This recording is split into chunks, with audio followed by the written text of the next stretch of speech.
We are live. What's up, everybody? It's December 16th. It's Christmas time.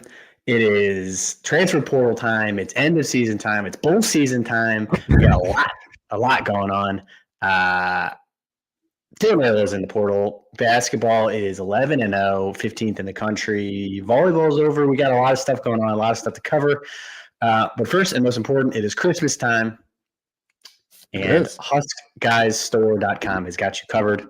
We've got some awesome gift boxes we're pumped about. We've got some we're going to have to get rid of because we have Dylan Raiola themed gift boxes that are no longer relevant because he is no longer part of the team. $1. Those will be given away to literally anybody that wants them. Children in Africa. Children in Africa. We do have a Run the Ball gift box. So a Run the Ball gift box with a Run the Ball hat, shirts, koozies, all sorts of good stuff in it. If your Husker fan dad is a big fan of Run the Ball, the Run the Ball gift box is an awesome gift for him. We've also got dads, Husker gifts for dads. We've got a great gift box that has the Tom Osborne hat. Check this one out. This one's pretty sweet. The Tom Osborne hat with the tumbler and the whiskey glass, all Husker themed. If you have a Husker fan in your life, go to HuskGuysStore.com. Get yourself a gift box. Get this thing going. Andrew, my brother, is here on a Tuesday night. Yeah. How are we feeling tonight? Okay. There's a lot to unpack here. Okay, so something I didn't tell you before the show. I'm going to start with a little bit of a dialogue here because it's just a fun week. Water heater broke in the house. Nice. Good time. Here's where this story is going. Yeah, nice surprise bill right before Christmas. Perfect. Great way to end the year. So here's the saga. 3 nights ago, Becca tried to turn the hose on and turn it off. I was sleeping post nights. I get up and she says, "Oh, by the way, for the last 2 hours, I haven't been able to get the front faucet off." Long story short, it's just exploding into the front yard. I mean, just exploding. Couldn't do it. Couldn't do anything. Not a big maintenance guy. Not a big blue collar guy. So didn't really know where the water main line even was. Had to bring over some neighbors, and this was like their Super Bowl. I mean, they were stoked. They're digging up the yard.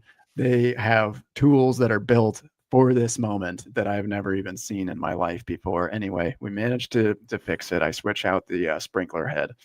Next day, I'm wrapping up the remainder of the sprinkler spigots and stuff around the house, right? And there is something bursting out of the back wall of the house. I mean, just a flood coming out the side wall of the house. And we trace it back to the water heater. Well, Becca had turned one of the knobs. It's okay. She's forgiven now. Around this water heater that maybe was not supposed to be turned. Didn't know this during the initial breakage. Okay. You can see where I'm going with this in an analogy of a flood of unfortunate things that just keep happening. I mean, for Nebraska fans. So here's what happens next. Okay. So I now have a bursting through the wall of a house pipe on one side that is now, I think, fixed, and a second leak that is breaking through the side of the house. That's broken. And we bring in our plumber. Then the plumber is who I am going to say is akin to Matt Rule in this picture. We've got why is he like we've got things literally bursting at the seams. He's just podcasting in your basement. he's talking about hamburgers and during Penn State week. he's talking about golf carts while everybody transfers. Yeah, and it's not helping anybody at all. No, so he comes in, and apparently, so there's this water pipe that is right next to the water heater, which is the one that Becca had turned. And this was flowing. So every time we turned it off, the leak out the back of the house would stop. Turn it back on, it breaks open and leaks again. He comes in and he goes, "You know what? Tell you what, boss, I don't even think we should fix it." Yep, smart. Just I was like, okay, is that an option? He said, well, I'll tell you what. You know what's crazy is that line, even though it connects right next to the water heater, it's actually going from your house to the outside, and it's actually a useless pipe that was stopped a while ago at some Is point. this somehow like Nebraska's useless and unfixable? And Is that I what we're getting said, at? so I'm sitting there and I'm literally comparing things to Nebraska football in my head because it's all that I know. And I'm saying, is our coach telling us that everything's fine? There's nothing to see here. All you have to do is just not use this pipe, which is clearly bursting through the back of the house right Just now. don't do anything. It's fine. It's nobody. nothing. It's nothing. Nothing is wrong. And It's in nothing. fact, the future is bright. You know why? Because we can just cut that pipe. It's done. It's not a problem anymore. Who needs Raiola? I said again, is that an option to just say that one's leaking? Let's just cut it out of the entire home. So my plumber is Matt Rule telling us, the future is extremely bright, despite my house clearly being in meltdown mode. Meanwhile, I'm thinking about selling this house entirely, except I can't sell my Nebraska fandom. It is deep within my blood. Things have been a little rough and rocky these last, let's just say this last month has not gone as planned for Nebraska football. But the future is bright. You can just cut pipes. You can just not use them anymore.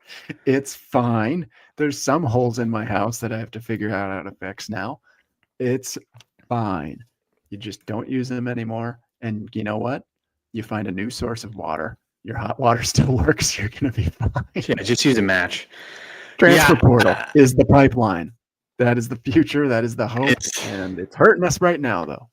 I just tweeted this that I tweeted it last year and basically tweeted every year of we're in like basically the lowest point of the off-season hype cycle of you're coming fresh off the Iowa loss, which happens every single year now. It's like, it's like Thanksgiving, Iowa loss, then season ends. Like that's like kind of our thing, It's like, oh, we lost Iowa again. This time, just absolute thumping, 40-16. But you're like at the lowest point, and then there's this weird period now where like all of a sudden everybody just transfers. Like everything is just total outflow. It's the season ends. Now we fired Donnie Raiola, Dayton Raiola decommits. Now Dylan Raiola is decommitted. We've fired our defensive coordinator. Transfer portals are coming in. Everybody's leaving, but then the transfer portal is not even open. So there's no like inbound. There's no influx of goodness. Yeah, I mean, I guess we'll get to him later. We've got D coordinator to talk about. We've got a new O-line coach to talk about. Potentially a new D-line coach. But talent-wise, you're just hearing about who's leaving. Talent-wise, it's just like all of your favorite players are gone. We've got a dozen Raiola jerseys we're trying to sell that we need to give away now. Like it's just total carnage time. But then over time, January 3rd hits and the transfer portal opens back up, and you could start to get talent. Like last year at this time, we lost Tony White. We lost, a bunch of the other coordinators. All of our players hit the transfer portal again. We even had Emmett Johnson hit the transfer portal. Like Dylan Raiola wanted to go to Miami. Like all sorts of stuff happened. Yeah. But then over the course of the season, you're like, oh, we got Dane Key. We got Isaiah Hunter. We got, Winery. So like, right. It starts to come back up from here. But this is definitely like, this is the nadir. This is brutal. But let's jump in on the Raiola one because I've needed to talk to somebody about this since it broke.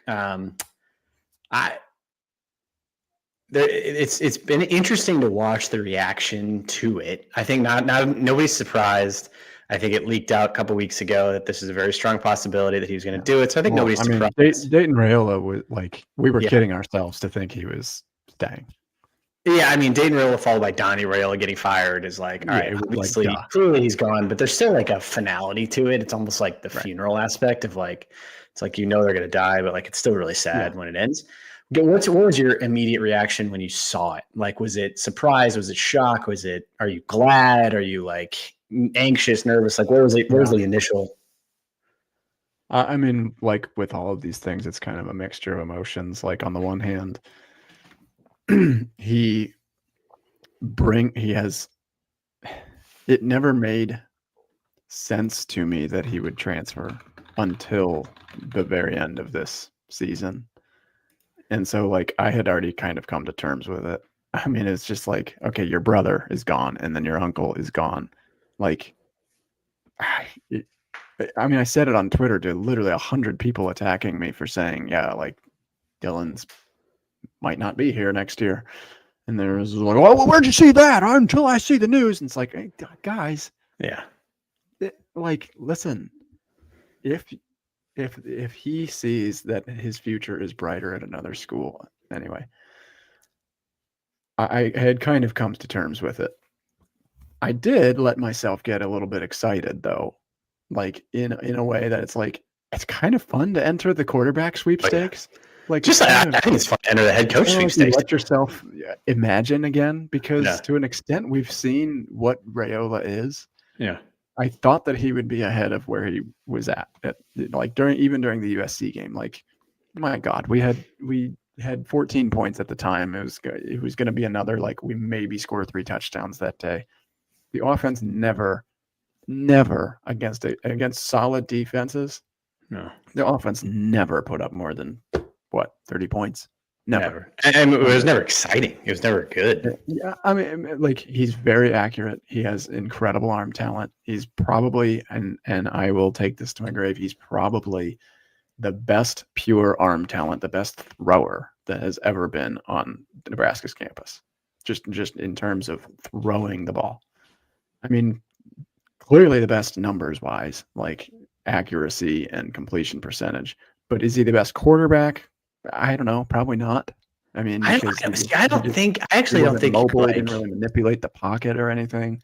He had a pretty good understanding of the offense, but like, great arm talent, can throw it absolutely anywhere. He's probably going to thrive somewhere that puts him in the right system. I don't know that Dane. Sure, and I imagine that they probably butted heads a little bit, and that was maybe the final straw. Yeah, I would even be willing to say that Dana probably butted heads with Dominic Raiola. Probably like that. I guess there's like there hasn't been enough time that has passed yet to do like a true reflection. It kind of stinks because it's like now I can't put up any highlights, and we can't. It's like no highlights are going to get crushed. Like I can't put any like Raiola highlights. Like all of our highlights, Raiola highlights. Like I guess it's just Emmett Johnson or bust now. But it's such an interesting, like, he threw for 4,800 yards. He threw 31 touchdowns here. He had a 69% completion percentage over time. He did have 17 interceptions, but he threw 660 passes. Like he did a lot of good here, and I think it's interesting to see. Like the closest thing I came to thinking about like why there was such a like kind of visceral reaction to him. Like I was probably more emotionally tied to him than most, in the sense that it's closer to the Scott Frost type thing. It's like Trev Alberts, Matt Davison. It's like all these guys that you're like, this has got to work, right? Like this is they come from the 90s. Dominic Raiola is one of us. He turned down Ohio State. He turned down Georgia. I mean, we've been following Raiola since he was 15, 14, like freshman, sophomore, and you kind of started to see him come up on the circuit. He commits to Ohio State, and you're like, it's a family name. You're like, my God, it's a family name, and you're like, hey, Dominic Raiola has got this 14-year-old that's pretty good, and this 16-year-old that are committed to Ohio State, and then he started going to a bunch of different high schools. It was kind of weird, and like, but then he goes to Georgia, commits to Georgia, like fresh off a title, and so like, you're like, he's very clearly an Ohio State, Georgia level caliber. He wins Player of the Year. He's a #1 recruit overall, and then he comes to Nebraska, and so I think there's a level of like, he's the best. He's the best #1 commitment that has ever committed to Nebraska. Well, but I think you had to be excited. Like you have to be attached to something like that. It's like, trying to like hit the positives, or like he threw a lot of touchdowns. He did a lot of great things. He did a lot of peer recruiting. He represented the school well. He was good in interviews. He was a class act. He wasn't like Diego Pavia. He was like a, he was like a, a very well respected kid. But I guess the fan reaction has been weird the whole time, because I feel like people didn't really ever get behind him, which is sort of odd to me. Of like, one of our own who came here. And the only comparison I was thinking, I was speaking of the Heisman, it was Fernando Mendoza, where that kid is like, I mean, I didn't pay that close of attention to him. I watched him play a bunch, but I never seen his interviews. He's like classy, humble, like nice kid. Okay, he does sound like he is doing Sports Center highlights or like a play-by-play of his life sometimes, though. Yeah. Like I don't like the he's Heisman, like, and that's it. he's like, yep, I just stepped back, 3-step drop, evaluated that zone defense, and I feathered in a nice pass for the touchdown, 6 points. And you're like, I don't watch any of his interviews, but like I guess the only thing I was coming to, but his comparison to Raiola for him was he was a no-star recruit coming out of high school, and then he goes to Cal, and then he goes to Indiana, and the expectations were like just never that high. Even coming into this season, he was not expected to do. I don't know. He was not on anybody's radar, and then he launches to become a Heisman contender. I think you compare that to Raiola comes in, promised as the king who was promised again. Frost was the king who was like the prince who was promised. And I think when you come in and then you're like, he's all right. you had those moments where you were like, oh, he could be really good. But most of it was like, and he didn't like always put it together. So you were like, well, this is kind of disappointing. yeah. I mean, it was just compared to the hype where I feel like if he had come in and it was like a 3-star who just grind, like even like Harburg got more grace than he did. Because it was like, yeah, he's like, he is working so hard. He's grinding. He's doing the best he can. That's the only thing I could think of to get to that point of like that imbalance of like, no matter what he did, people were gonna be like, God, he just isn't. Right. And it's pretty evident to everybody. Like it's not that great of a fit. Like I feel like our offense never worked. Holgerson's offense never worked. Rule's offense didn't work. Like we tried to build the entire team around him, but it just sort of never really hit. It is, and it's. I think this year will forever confuse me how it did not, because like, God, on paper, this is great offense. I mean, like you literally just ended up with the All-American running back. Yeah, Doak Walker finalist, like, and that was not predicted by anybody. Yeah, and you have a 5-star quarterback. You have 5 4-star receivers in the stable with a solid, capable tight end, and like Lindenmeyer. You have, Alabama's old right tackle is starting on your line. Notre Dame's old guard is starting on your line. Like a bunch of seniors across the O-line. Like on paper, how did this not work? And it was kind of, I think getting into the Minnesota game, when you watched it, you were just like, something is broken. And it seemed to actually have been much more of a Raiola problem than we realized. Yeah. And I think a lot of it is just, I do think that the mobility aspect is like, I mean, Latif doesn't look ready for next year. Like looking at the Penn State game and the Iowa game. So for those that think, hey, maybe we'll just go find a backup for Latif, I do not. No. That does not get the Huskies stamp of approval. I think you have to go hard in the portal. You may not have to get the top guy. It'd be nice though. It would. It's going to cost you. But someone like a Sam Levitt, who is a gamer, knows how to win, has experience, can come in right away. Let Latif develop, for another year, and then hopefully he's ready to start. And then you got Trey Taylor on campus after that. Like you need a better succession plan here than just Latif and Davila. Like we only have literally 2 quarterbacks worth a damn on the roster right now.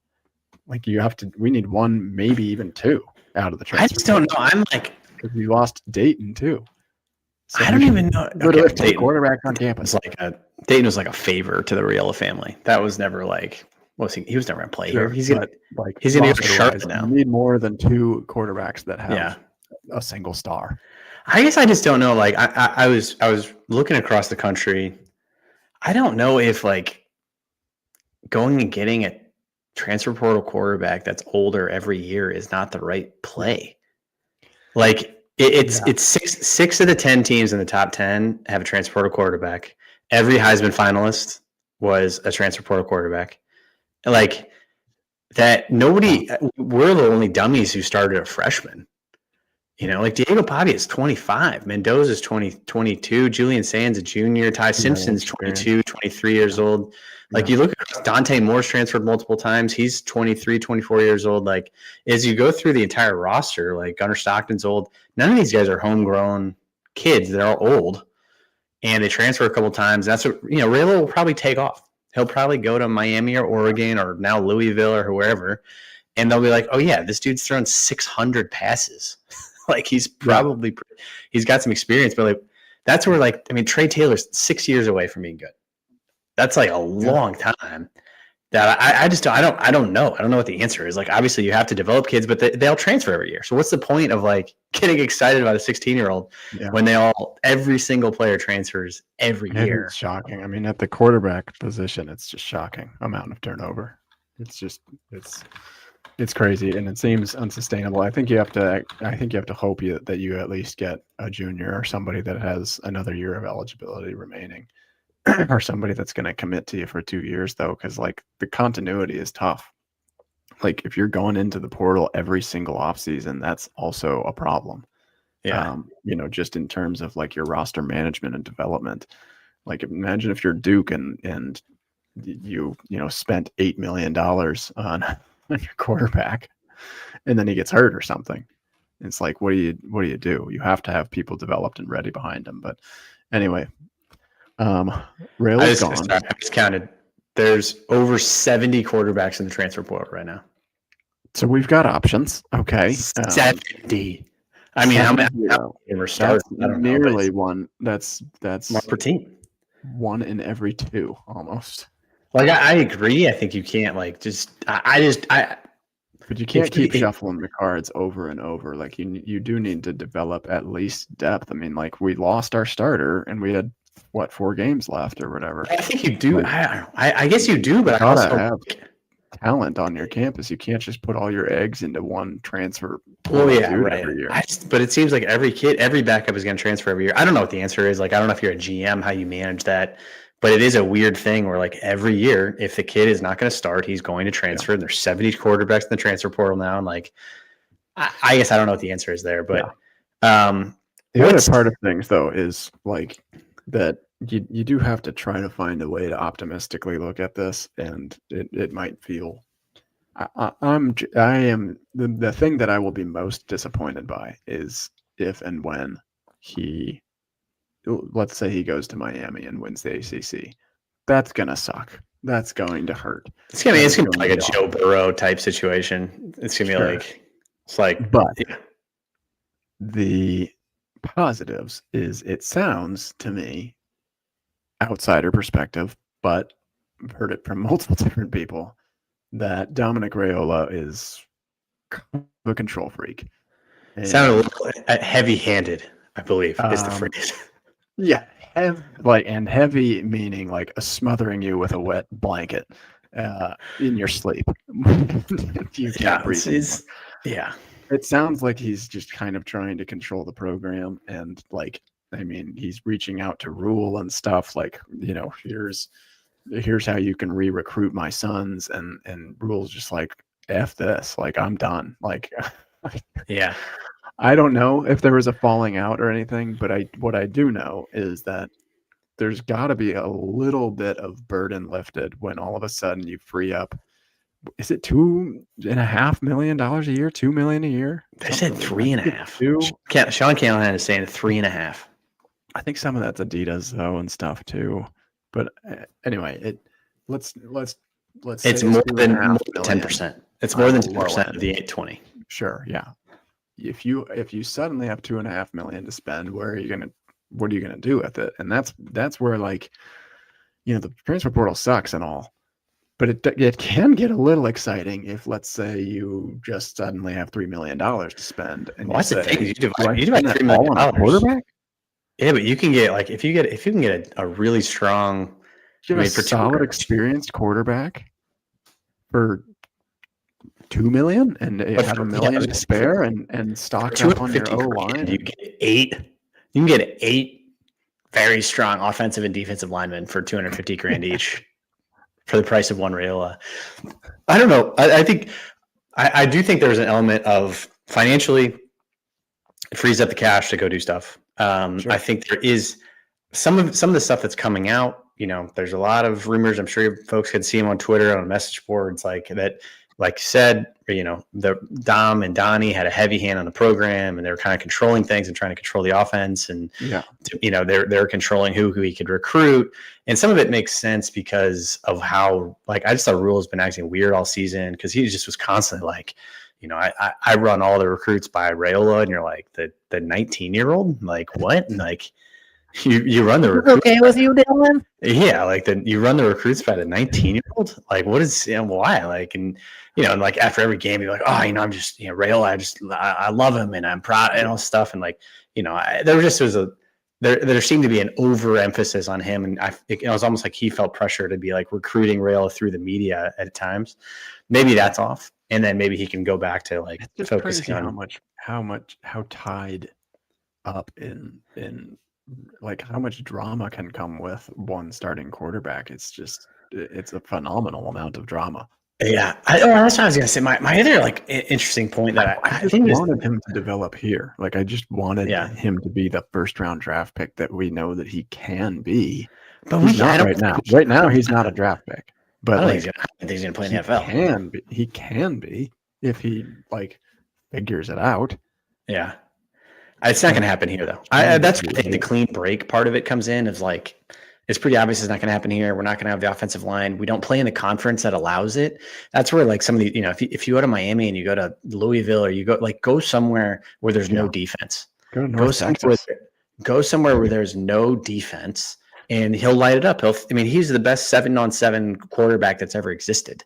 Yeah, bring the Pac-12 back and he'll go nuts. Go play. Like, if you go to Louisville and you play, or Miami, and you're playing against North Carolina, he'll throw for 700 yards against them, against North Carolina and NC State and Wake Forest and like terrible teams in the ACC. Or if he goes to the Big 12 or something like that, he'll throw for 1,000,000 yards. He's not going to ever do that against Iowa. He's never going to do that against Penn State. He's never going to do that against any of these teams in our conference. I think the other point that I was going to make, that I'd heard this on, I think it was like Damon Benning or somebody who pointed out that Raiola, played in the league. He made $20 million and also knows that like this is just a business. And I think they came in with all the legacy. Well, they came in with like the legacy talk. When he played, oh, it absolutely was in the NFL. No, in college for Nebraska. Well, here's my perspective though is, if I'm him and say you're Dominic and you're looking at this and it's like you're treating it like this is a business, it's a short-term time to make as much money as you can, and that's how you treated his NFL career. You got a short time, you have to make as much money as you can, then you got to live on that for the rest of your life. If he has an ounce of self-awareness and he sees Raiola as not headed to the NFL, which I do not think he is, at this point, maybe he develops and gets better over the next years. He's not playing the NFL right now, this current player. He's got a chance to make $10 million in college. He's made, $3 million each of the last 2 years. He'll make $3 million each of the $2.5 to $3 million each of the next 2 years. If he transfers 2 more times, he graduates as well. He graduates around for his PhD somewhere. Yeah, take a redshirt year, try to fight for a 5th year, do the Diego Pavia thing, and just go to JUCO, keep playing. But like, he makes $10 million and he graduates with a $10 million nest egg. Like, it's hard to fault him for like shopping him around like that. I don't think he's going to play in the NFL, and so I'm like, I get it. Can you imagine if Raiola put up some big like Instagram poem or something again and some BS, and then he was like, "By the way, I'm coming back," and everyone's like, "Oh shit!" I can't now. It's over now. Oh, all of the things that I just said about you, but no, like, which is honestly, it is a possibility if Nebraska's his best offer. If they're really chasing money, I guess that's where I come down. Like, that would be. That's right. It's a Nico Iamaleava thing of like. That's what I'm saying. He took $1 million. Do we think that he is worth $3 million right now? Because I would say that if we're treating him like a stock, his value has been diminished mainly because he's walking on 1 foot right now. He's got a broken leg. He can't even play in spring ball, I don't imagine. So that's he might end up with a worse deal here. But if you view it as like if they're trying to view it as like, I need to get you on a team that's going to get you drafted, Yeah. I guess I see that. And that's Yeah. like, honestly, that's the only thing that I can see right now.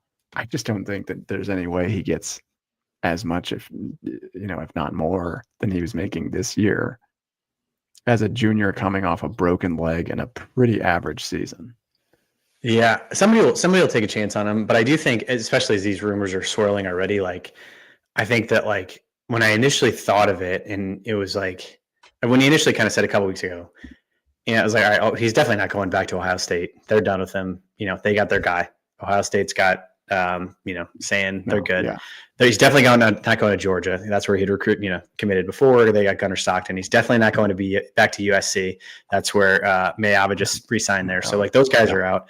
I have a hard time believing like an Oregon wants him. I have a hard time believing any of those top programs want him. Here in Oregon, and is Dante Moore really going to leave? Well, he might be the number one quarterback picked because this is like the worst draft class in 10 years or something. That was going to be Mendoza, probably. Well, it'll be Mendoza and Moore, the only two recruits. Moore is good. Okay. I mean, if he goes to the NFL, like I guess I could see Oregon, but he is a different quarterback than Raiola. I don't see that. I see him closer. Oh my God, Nebraska plays Oregon next year. Yeah. Now that would be a ticket. But I do like if he lands at Louisville, which they just came out and they said like they're going after him. That to me fits better in my eyes of like, kind of an 8-4 ACC team is more fitting than Ohio State. That's kind of like he went from like I'm an Ohio State guy to like go play the worst conference in football and light it up. Yeah, you're kind of like climb your way back onto some draft boards. Yeah, you're kind of like a Syracuse Louisville guy. You're not like an Ohio State Georgia guy. Just a meltdown of a team. You're like a Syracuse. I can beat that team. I can definitely beat Syracuse. Yeah, Louisville just march on and go play Kentucky. All right, well, we got guys on our team that we move forward with. I think we covered most of the stuff. I mean, I think there's. Are there any predictions of other big departures coming because, like, in the Raiola fallout here? I think there. I just like who's the big one that you'd be most worried about? I think Barney's going to transfer. Barney. But my thing right now is like, I just am like. I just hate this in the sense that I keep thinking it's going to level out. Nobody is safe. But I keep thinking this. NIL was super exciting 3 years ago, and it was like, oh man, we can get O'Shawn Mathis. Remember that? Like there was one guy in the transfer portal, and we got O'Shawn Mathis. Yeah. And now, then last year was chaos. Yeah. We lost our entire defense and Tony White, and everybody left. And now, and so like all this stuff is like, at what point does anybody stay ever? Because every player that goes in the portal has the opportunity to double their salary or double their income or double it. And even if it's from 100 to 200 or 50 to 100 or 100 to 150, you're going to go take that extra 50,000. So like, I just think we're going to see 60 players in the portal, and we're going to have to re-recruit 40 out of it that we want. And so that's where I'm like, I think it's horrible. I think it's annoying. I think it's stupid, but like, I don't fault the players, because if you're going to get an extra 50 grand, you probably should do it. Like, if you are a, whatever, a 1099 contractor or whatever, like, I guess you just go to the highest bidder now, but it is really crappy just because, like, from a fan perspective, I get it. I get what the players are doing, but I also you want to be like attached to these players a little bit, just in the sense of like a fan of seeing like how cool would it have been to see freshman Raiola kind of was okay, sophomore a little bit better, junior he got pretty good, and then if you get a senior year, you're winning like titles. Like that's what everyone visualized, and like was that he wasn't a flight risk because he's different. He's Nebraska. He's born and raised. He's got the photos. He's got I'm a little kid wearing a Nebraska jersey cheering my dad on with the Lions. Like he had it. It was all set up. My sister's in the athletic department. My uncle, my brother's committed. My dad is like, we rolled out the red carpet for this kid, and you still left get loyalty. It's just staggering. So for fans, you're just like, why why even get excited about like the freshman recruiting anymore? Well, that's what I'm Like, saying about. I don't know if we covered it's like Trey Taylor. We're all excited about him. Like maybe, yeah, I don't want to get you right. like he'll be good. He'll be good in 6 years. Is he going to Sure. transfer within those 6? Yeah, or like if Oregon comes calling this year, it's like, okay, Yeah, I mean, if he doesn't play his freshman year, if he doesn't play his sophomore year, even if he plays really, really well, like it's like I think it's super frustrating. It's a hard time to be a fan. I mean, it's hard. Like I'm trying to explain to my son, Jack. I'm like, it's hey, you remember how like Nico, the only player he knows is leaving. Yeah, only player he knows. He's got a 15 jersey. What do I do with that? It's like, all right, well, hey, we're not going to wear that. That's an easy one. You got to burn that for some Twitter likes. We're not going to wear the Raiola jersey anymore, buddy. You got to throw that one on the outside grill. Just chaos. All right, Rail's gone. On the coaching front, I think we're bringing in some dogs. We got 2 dogs. I need a third one so bad. That will literally flip my entire season. But we could talk about who the good ones are first. Okay. Yeah. I like Raiolacoaster a lot. Okay. Actually, we'll start with Jeep, I think. Is it Jeep? I'm pretty sure it's Jeep, like the car. I don't know. He looks like a lineman. He acts like a lineman. He talks I don't know. It could be French or something. But he walks, talks the O-line walk. He is an animal in all terms of O-line metrics. They consistently ranked very well at Georgia Tech in run pass protection metrics. They've had a top 20 rushing offense, and they really didn't actually people seem to think that what's his name, Paul Johnson, is still there or something, coaching triple option. That ended years ago, guys. They are very much a balanced offense with Haynes King. They in fact passed an equal amount of times to Nebraska. It was like 4 more times than us on the year, but they had a top 20 rushing offense, and they only gave up 9 sacks on the season. 9 sacks on the season. That's how many Raiolacoaster sacks what we did against Minnesota. And Michigan. 9 against Minnesota. We gave up 7 against Michigan. Like, these are things that absolutely positively needed to change. And I am just glad to see Rule making some big boy decisions. Like, I mean, I know that Donnie Raiola was failing. By some metrics we developed well as the course of the year went on, but by others it just was not getting the job done. And this break, I mean, that had to be because you just knew that Dylan was leaving too. I think that the writing was on the wall and everything there already for Donnie, probably midway through the season. But it's still a hard decision to make. If you were I think it's hard to even know, franchise quarterback is gone if I fire this guy. That's still a big one because he was the only guy that was retained from the Frost era was Donnie. And so there had to have been something this is where our local media is kind of driving me nuts is what happened, guys? Something happened. It's there's what? With the Raiola fallout, who did we lose and in what order? Yeah, that's true. No, it's true. Maybe they said Donnie's gone in October and then Dayton, decommits. There's had to in some kind of a chain, and Dayton is nothing to me. That is nothing. He's a Charlotte STS kid. It's just the timing of it 2 weeks before signing day was what the heck? He was the first recruit in the class. But was there is there some weird level of is he firing Donnie first? Does Donnie know he's getting fired and therefore tells Dylan I'm out of here? After Minnesota, you give up 9 sacks. I mean, it was audacious of him to even get back on the bus. It was he probably walked back on and they're like, oh my God. Has nobody told you? You're not.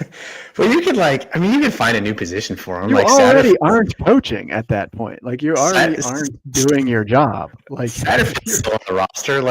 These guys are still getting they're still there. Isn't this what you call quiet quitting? Is when you give up 9 sacks? It's you're clearly not actually working. Yeah, You quit months ago. You just didn't even say. there. You're not even there. He's not even there. You You're didn't not. even show up. But also, Emmett Johnson ran for the most yards in the history of Nebraska. So Right. that was a weird. All of it's It was weird. There's weird. talent there. There's potential there. Latif had a great game against. Because the O line blocked for him to do that. I guess that's where I'm like, there was enough there that I could have seen Rule being like, it's like Emmett Johnson's doing amazing. We're going to run it back a little bit, and we're going to keep Dylan, and we're going to keep like something broke somewhere, and I don't know where it started to break. That we just lost all of them. I think it was Dylan's fibula that broke, and then it's probably fair. It's probably fair. Like that broke, and then it was like and then Latif comes in and like played well against UCLA, and then I honestly maybe they freaked out. Yeah, and they're like, "What are you going to start this kid over my son?" Yost, you can't take my son out of the game. Yost, screaming from the sideline. But anyway, Jeep is at practice right now and is coaching the bowl game, which is insane to me. At practice, that I'm like, this is not your team. This is not your team. These are not your guys, and you are like out there. Low sack rate. Absolutely love that he knows how to run a power rushing offense. It's gonna not be, I don't think like the O-line coach. Their job truly is you need to recruit like crazy, and you need to protect your quarterback, and you need to have a serviceable enough running game. But you have to be very good at one of those three things. And Donnie was like, I don't know. He was, I guess, recruiting maybe would have been his strength. And maybe I guess run blocking as the year went on, like the last month of the season, Emmett was like maybe he could. Like if you're Donnie Raiola going to your next job and you're like, hey, I got my last job because my nephew is a 5-star quarterback, but this job, it's going to be different. What's he going to say? Like, what's he say about himself? I guess it's like my run blocking. I think you talk about that. Like I took a 0-star unrecruited high school recruit and I turned him into the Doak Walker finalist. Like, yeah, but also he was not an offensive lineman. He was a running back. Yeah. Well, we blocked for him. I think it's easy enough. You spin that and you talk about like, our offense passed for 4,800 yards during my tenure. It's like there's enough spin zone that he could do, but he needed to go. It's atrocious. It's so hard to watch. He needed to go. I think the thing that's exciting about Geep is that he does not seem to have a tremendous weakness. Like the fact that you have a top 20 rushing offense at Georgia Tech, plus giving up your top 10 in sacks allowed. I think they were actually even top 5, maybe. I have to look that up. But anyway, proven guy has been doing very well with Georgia Tech, a team that maybe doesn't work with as much talent as Nebraska typically does have. They also did just hire Lonnie Teasley. This is now, bear with me here. Just got fired in October. He was fired in October from South Carolina.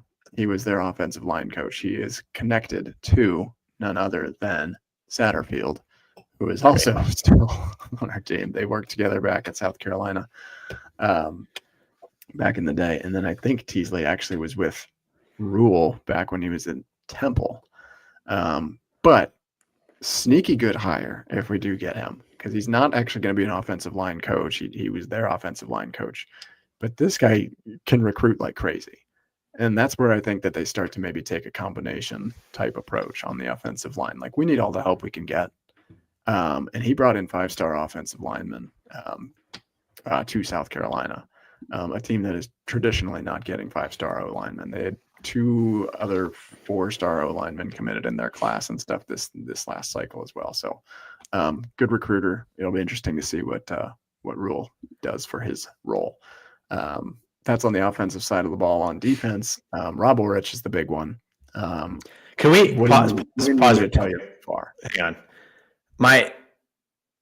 I think it seems like he's both these guys. It seems like there's a lot of positives. Yeah. And I'm at the point that I have absolutely no idea. what success is and what generates success and what makes somebody good. Because Signetti has broken my brain, and he went from IUPUI and Elon to the single greatest coach that's ever existed in college football history. Yeah. No idea. So, and he brought all of his JMU staff, and they are now like the greatest coaches of all time. So I caveat it with that of like, I have no idea what makes people successful, but I do like in all of these hires, and including Orich too. Yeah. I feel like the Big Ten is a different planet than all these places. Yeah. And I guess I would have liked to have like, I don't know, a Penn State, a Penn State guy or an Illinois guy or like an Iowa washout or a Wisconsin washout. I don't know. Again, like Jim Knowles goes to Tennessee. Like, I mean, Jim Knowles, maybe he's like the premier. He's maybe the premier hire. But any of those guys, I'm like, it's just these guys show up and they're like, oh shit, like we got to play Iowa. You get 6 drives, and here comes Penn State, and it's just a different planet than San Diego State and Georgia Tech and the ACC. So I guess that was my only like, I don't know. These guys might be the best coaches of all time. They might be the next Signetti. That'd be awesome. But at least on name brand alone of like, does Georgia Tech transfer here? I don't know. Does success at San Diego State transfer to beating Penn State in late November? Right. I don't know. But like, I don't know. There's my concerns. Yeah. It's true. I think the other one is just like, you need to fit in with Rule, and like he sort of let it slip about John Butler. He wasn't the best fit for me. And he like said those words, and it's like, that doesn't sound malicious or anything. That's like very much Matt Rule, like in his coach speak and stuff. But like that also stands out because he doesn't say things like that, and probably means they weren't really seeing eye to eye on things. Yeah, but I don't know. His success rate on coaches is like, it's not good. 0%. I mean, like Satterfield comes and goes. Tony White, I would consider success. Tony White a success.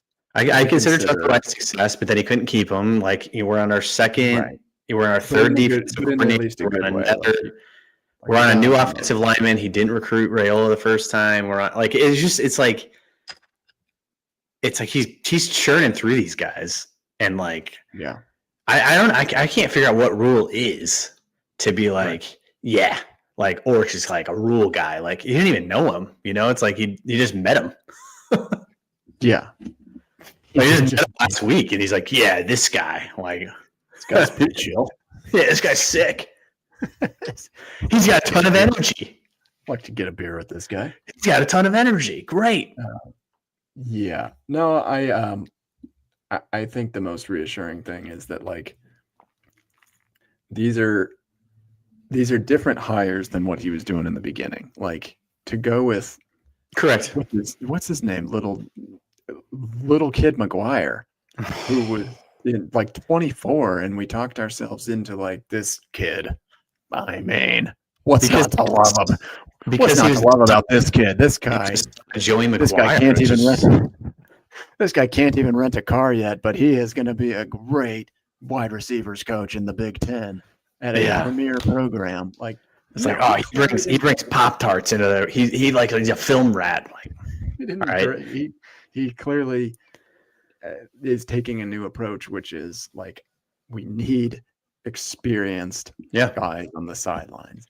And Orich is a little bit more of a blend because he's still early, but like, he succeeded at Idaho of all places for 2 years, and then he went to San Diego State, and he took the 95th ranked scoring defense and turned them into the 5th ranked scoring defense. Like, that's absolutely not nothing.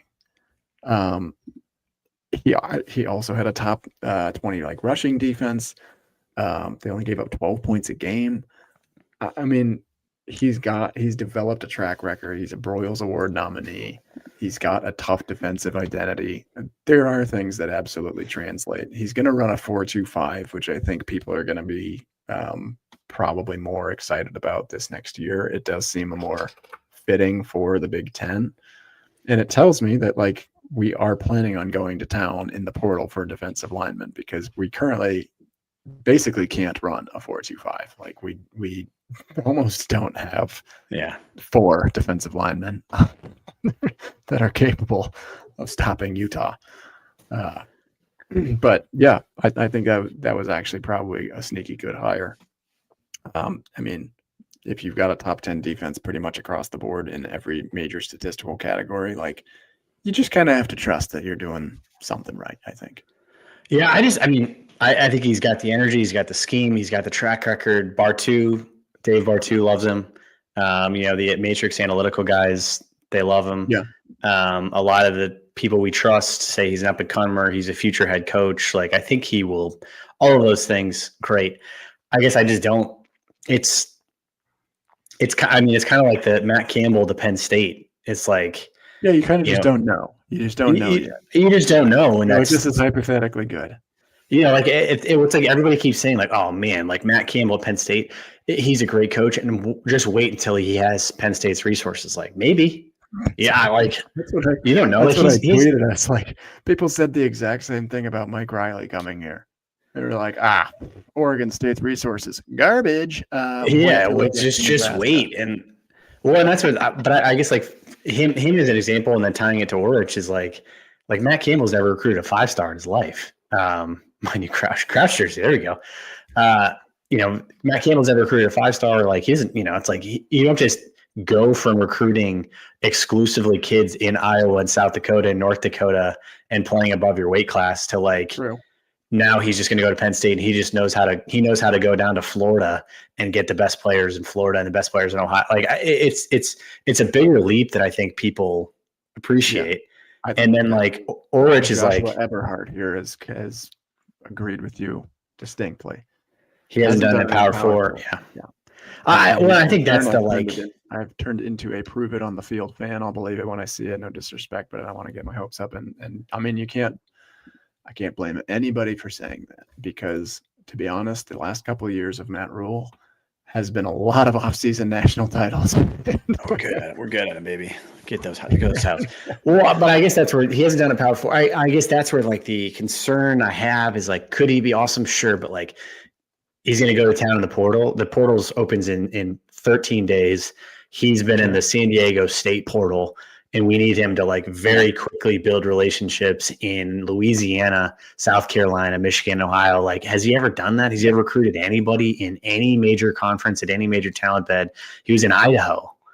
I think that's where like the miss for me is like, it's like I would prefer to get somebody from LSU, which is also where like I'm obsessed with Elijah Robinson. Elijah Robinson would be a slam dunk. Yeah. That to me changes everything. I mean, he coached for Rule, like it goes all the way back with him, but he's got Penn State on his resume, he's got Temple on his resume, he's there at Baylor, but then he did a full stint at Texas A&M and a full stint at Syracuse. Massive recruiter, big time DL recruiter. Like, that to me is like a little bit more the track record I'm hoping to see is like Penn State and Texas A&M and Baylor. Like he's got like the South figured out. But that's purely like, he could be awesome. I mean, like if I told you that he shut out Cal, that's an ACC team. He shut out Fresno. They shut out Fresno State. I don't know. I'm grasping, I guess, a little bit, but no, I think scheme wise, like 3.2 yards per carry on the season. They only gave up 5 rushing touchdowns all season. They only gave up more than 4 rush yards per attempt in a game 3 times on the season. I mean, so guy knows how to stop the run, knows how to stop some defense, pretty good defenses. But again, I think the thing that I latch onto is not just like these flash in the pan guys. He may turn out to be that. I don't know. But the fact that he did it at Idaho twice, they got better and better. And then he immediately gets to San Diego State, and in 1 year, they go from 95th to 5th. I think he seems to have got some kind of scheme that like can work. He's got the right scheme. He's got guys coming off the edge. They Yeah. have. I mean, we had 10 sacks all season. He had 20 or 30 or something like that at San Diego State. Like, it seems like he's at least got an exciting brand of offense. All those things. I'm excited for them. I think we'll build up 32. They had 32 sacks. Yeah, how many do we have? 8? Although, Seriously. God bless. I don't think we had 10. Many Look up Nebraska's. I'm pretty sure we had like 10 total. So that kind of stuff, you're like, all right, great. It's just a matter of, can you do it against Iowa and Penn State in November when it's cold? And that just seems. State was 23rd with 32 sacks. Nebraska was 105th with 19. No, 19. Sacks.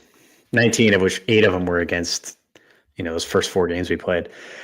Tony White came in from Syracuse and was outstanding year 1. Right. It could work. But I want to make sure we talk about our upcoming game. We still have a game. God. We got to talk about it. I'm very nervous. Disappointing bull job that I've seen in quite some time. And I will tell you, one of the reasons is back when we did hire Mike Riley. sorry for dragging Mike Riley twice in 1 hour. I actually wanted us to go after Whittingham. Oh, that's sweet. At the time, he was just doing it over and over at Utah. And it was like, to an extent, it was like Utah had just become this like consistency of winning. Mm-hmm. And they played Big Ten style football, but in the Pac-12 or 10 or whatever it even was at the time. And he withstood like the test of time. He's been there for 21 years. Yeah, he's a very good coach. Back then it was he had been there for, I don't know, maybe like 13, something like that. Whatever, you do the math. But regardless, I was like, okay, he's been there a while. He's been proven. He's done it well. They always ran the ball well. They always played good run defense. Now we have to face them, and I am scared. Yeah, it's going to be. And they have a top 3 rushing offense in the country. They run the ball as much as anybody does. They have a number 2 rush offense by yards per game, 269.75 yards per game. 270 yards a game is like, that's absurd. 3,237 rush yards on the season. They also run the ball for number 1 in the country, 6.1 yards per carry. It's not great. So terrifying. They're 4th in the country with 37 rushing touchdowns. This is the worst possible matchup that we could have drawn at our tier of bowl game. Like for a spin zone. Only worse one would be not making a bowl game, which we did before Rule got here, and he has since. Good point. He's given us the opportunity to get our tails kicked in. Yes, it's this is a rare opportunity to do so one more time in 2025. Was it not enough that we lost 77-26 in the last 2 games? We get to do it one more time. So Huskers are 7-5. Utah is 10-2. Their only 2 losses are Texas Tech, who is obviously in the playoff, and BYU, who is right on the cusp of the playoff. 2 losses, 10-2. They had made a run at the playoff. They probably could have made it. Probably going to be somewhere between 15 and 20,000 Husker fans there in Las Vegas. It's a good, exciting game. Hope people have a lot of fun there. They are favored by 13.5. That's a lot. 13.5 is a lot. It's the most that we'll face all season. 13.5 is a lot. It makes sense because Emmett's not playing, correct? Emmett is gone. Emmett's gone. Rail is transferred. So we're down our best player. And this is also Utah's Whittingham's last game ever. Latif is going to start. Bad hammy. I thought that he was retiring like he wasn't coaching. Turns out he's going to be coaching, right? He's coaching the game. Yeah. That sucks. Yeah, not great. That is just brutal. Latif's got a bad hammy. Maybe he'll be better. Not sure about that. They can run. Their quarterback can run. hit you with some positives. Utah's defense, not as good as they normally are. Problem is we don't have our All-American running back or quarterback. But hypothetically, if we had Emmett Johnson, we can already start saying if we had Emmett Johnson, we could win this game, and we could start playing that card. Utah has given up 182.83 rush yards per game. That's good for 114th in the country. They also give up 4.86 yards per rush and 16 rushing touchdowns allowed. If our strength is running the ball, I guess you want to get this Utah team. So maybe we've got a little bit of just an old-fashioned Big Ten run the ball at each other and into some brick walls. Except for they're not brick walls; they're more like just cotton. And just you know who's Nebraska starting? Who's starting at Nebraska's for running back? It's sounding like we're leaning toward Mosey or Nelson. Do you know how many carries Isaiah Mosey has on the season? Oh my God, what is it? I knew this last week. I think it's less than 30. 19. Yeah. Do you know how many yards he has? 83. 83. Oh, it's close. Yeah. Quentin Ives, 16 for 119. So our two starting running backs have less than 20 carries each. Mekhi Nelson had 15. Emmett had 251 carries. That is remarkable. Also, I mean, I don't know. It's impossible to say. Good. Like, it's unbelievable that a 7-5 team got matched up with a 10-2 team. I want to play good teams. I do. I want good bowl games. I do. This is a great destination for fans. But Jesus, yeah, I don't know why we're not playing like a. Why are we not playing like this? A 6-6 team. Yeah, give me freaking North Texas and like we know they can stop passing offenses. They would, but they'd beat us. They'd beat us too. I think now I'm looking at like this. The positives of this, we get the extra 2 weeks of bowl practice. The players get to go to a bowl game. They get to play in like a big environment. Like we're gonna get to see Lateef. We're gonna get to see Mosey. We're gonna get to see Ives. We're gonna get to see all these like Dane Keelan last time. But the whole thing's a little bit weird to me. Of like, what kind of program is Rule developing? What kind of program is Rule developing when your second best running back on the roster has 18 carries in the entire season? It's like, are we building for the future at all? Like, it's a very weird like. We just went all in on Emmett, and then just the season ended, and now we're looking at next year, and like, I don't know. True. So there's that element of like, we at least are going to see them get 20 carries, but it could be ugly. Yeah, I mean, this could be like this just has like a JV. This has a JV setup to it of like, I mean, we're playing a running back that's got 18 carries, a quarterback that started 3 games but's got a bad hamstring. We've got like, it is. And this might be, this is arguably the best offense we're playing all year. Listen to Utah's points scored. They beat Kansas 31-21. They beat K-State 51-47. They beat Baylor 55-28. They put up 45 on Cincinnati. Beat them 45-14. Hey, we beat Cincinnati. Sure did. We didn't beat them 45-14 though. They beat Colorado 53-7. We coming. Banking. They lost their only 2 losses are to ranked teams. They were to Texas Tech and BYU. Arizona State, another win, 42-10. West Virginia, 48-14. I mean, this is a good, solid, sound offense with a very mobile quarterback, a very strong running game, and it just seems to be. It's unfortunate the amount of weaknesses that they seem to be able to attack.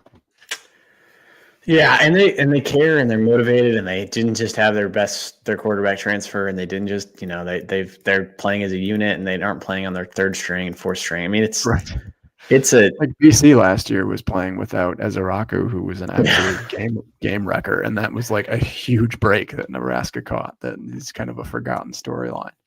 I feel like there's I don't know. I mean, it's just they're good. They're a good team. They're 10-2. They're playing to send Kyle Whittingham out on top. Like, it's ugly. This is they're very opportunistic on defense too, and that could That could be a problem for Latif. They've got 14 interceptions on the year, 11 passing touchdowns allowed, but only 49% completion percentage allowed. So like their defense is kind of, it almost like it's not the traditional Utah defenses of old, but it's very much like a Pac-12 defense where it's like, yeah, I don't know, you can just have a bajillion yards, but we will get the occasional game-changing interception and stuff. And so yeah, it's a little daunting in the sense that I'm just getting to the point that I'm recovering from Iowa and starting to like ramp up into off-season mode. It's like I have to watch another one of these. Like, oh my god, oh, man. Yeah, getting another Iowa this is not Iowa though. This team is just they beat the crap out of. That's what I'm saying though. Is you finish the season with a 37-10 loss to Penn State, a 40-16 loss to Iowa, and then a 55-point drubbing to these guys. Like you're gonna be in some serious trouble for Raiolacoaster this offseason to build the hype back up. Like you're gonna need to land like the greatest transfer portal class of all time to get the hype back up, or else like fans are gonna start to flock to the exits. I mean, yeah. Utah had over 240 rushing yards in a game 9 times. 240 rushing yards in a game 9 times this season. And their quarterback's dual threat, which doesn't help. It's not great. But all right. Bowl game, transfer portal. I think that's the last topic, and we can probably do an entirely separate podcast if this podcast still exists, because we're both thinking of just hanging ourselves every single game. But transfer portal is probably the next big hype moment for us to take advantage of on the interwebs and be posting, because I don't know how this bowl game is going to go. I really hope we keep it close. I really do. I would love to see a huge showing by the black shirts. I want to see Orich come in here and start like throwing things around, throwing his weight around a little bit. I want to see Jeep Wade like say, hey, here's how our O-line is going to be looking next year. Like I would love to see all of that. Love it. I don't know if I see it, but January 2nd, transfer portal opens. Give me 3 of your top needs that we need to be recruiting for. Right after the bowl game ends, you're going to say, I need blank, blank, and blank.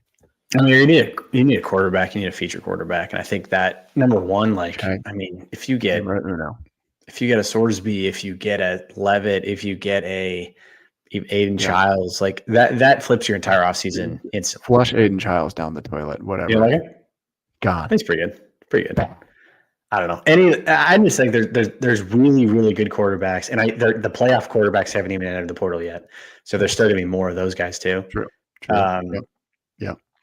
That changes I mean, remember when we got Casey Thompson? It changed everything. Yeah. And so, but he also got Jeff Sims from the portal, so who knows? His track record of coaches and players is. You can also tank your team very quickly. Yeah, but this get 9 months. You get 9 months of excitement. You get 9 months of like Jeff Sims. Jeff Sims is a single digit. Well, like, what do you mean? He's going to be awesome. He's 6'4" and fast. Like, he's going to be amazing. Has a rocket arm. Rocket arm. He's so good. He just can't control it. He had 9 interceptions the first 4 games. Number 1 quarterback. Number 2, I'm going straight to D line, which is why I want like Elijah Robinson to like come, and I want him to show up with guys like that. To me, like like when we have even like a Ty Robinson who's a 6th round NFL pick, like a guy like that gives you just complete irrational confidence, can make or break your defense in the entire season. Like having him in Polar Bear 2 years ago was like, oh, we'll be fine. Like a lot of holes in other places. Yeah. Gave me like you knew you stood a chance against the run the whole game. Most games. Yep. And that's, I mean, Tony White had a great defense because he had really strong like D linemen. So I'd say quarterback, D lineman, probably a running back too, I guess. Probably my third. Yeah. I mean I think you have to get your next like franchise piece. I do think we'll probably go after more of a short-term rental at quarterback. Like if I'm predicting it, I think that we have the freedom to maybe try and keep Latif, get a junior or senior, maybe grad student quarterback, not as fun to get the grad students, but like if you want to win now, you got to do what you got to do. That's one. I agree on the running back. Like we've got some young studs, but like just no game record experience and stuff really back there. Like Mosey could be good. Nelson could be good. I guess.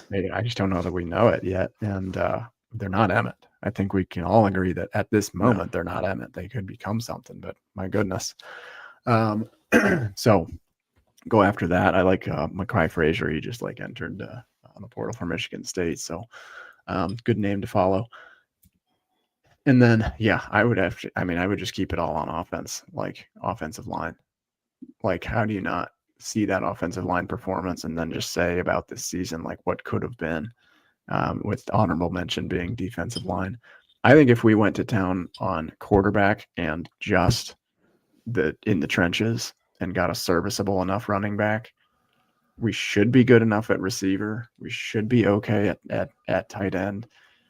We should be okay, not great at linebacker. We should be okay, not ideal at in the secondary. And then our special teams is going to be great under Eckler. So I think that's probably going to end up being the strategy. Okay, let's do something optimistic to end this thing. Because we're in the dump. We're in the dumps. That is my optimism. The transfer portal is everything. The transfer portal giveth, and the transfer portal taketh.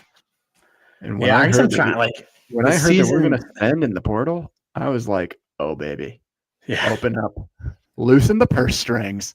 Let's see what we come up with. What's Daddy's next shiny new toy going to be this time?" And that's enough. I mean, God, we were so excited for Dane Keek and Hunter for 9 months and then be disappointed by in September. Hey, but we got to get something because right now it is dark times. I think we will. I think we are going to be a major player. There is like my entire reason for optimism this offseason. Like this was the worst high school recruiting class that we've had in years, ever. Like less than 10 commits or whatever it was. I mean, and they're all not good. Not going to do it. But they're leaving room to go spend big on experience. We've got enough young guys. We've got enough youth on the team. We've got enough development pieces. I think you go out and you just go crazy. And I know that's what every single other team is planning on doing as well. But it's a good time. It is a good time to be there. I think we seriously could lock up a top 8 class. Transfer portal class. Yeah. Good. Absolutely. I think we got top 10 this last year. I think you do even better this time around, and you're in business. I'm in. Yeah, I mean, we need something because bowl game's not looking good. These last 2 games are going to stick with us. There's no spring game. There's no hype. Like you need something in the portal. And I think that you have to look at this season somehow, some way. You kind of got to dig. 2 years ago, we got close to bowl games. We're playing in bowl games. We went from 5 wins to 6 to 7. Yeah.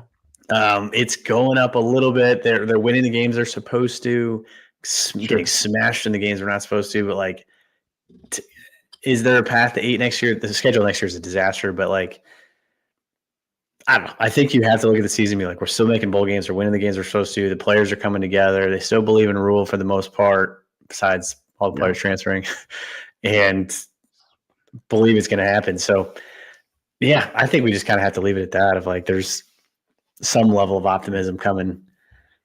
Yeah, I agree with Eberhard saying this is going to be a heavy transfer portal class and might set the record for heaviest class ever by weight, which might be true. If we could just calculate the total poundage of commits coming in, I think you may be onto something there, Josh. Get the big boys. Yeah, we got to go to town in the trenches. It's time to rebuild the team from the inside out. And we've got some young studs. We still haven't heard from, Grant Bricks.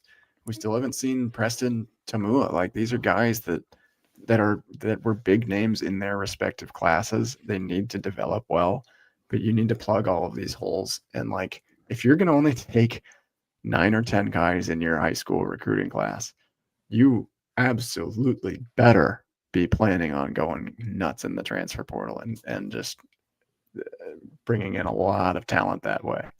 And I think we're going to, and that's going to get this hype train fully back on the tracks. Come February, you'll be back. Let's go. We're back. Guys, check out HuskGuyStore.com. Get yourself some gear. Run the ball. Get our gift boxes. Buy the Raiola gear that we have. Just get rid of it. Just take it off our hands, please. HuskGuyStore.com. It's Christmas time. We're still shipping in time for Christmas. If you get your orders in now, go to HuskGuyStore.com. Get some cool stuff. Go Big Red. Let's beat Utah. Let's get to the transfer portal. Let's win and make it happen. Go Big Red. Thanks for joining us. And maybe we'll see. If we beat Utah, we'll do a post game. If not, I don't know when you'll see us next. If not, you'll hear from us next August. Go Big Red.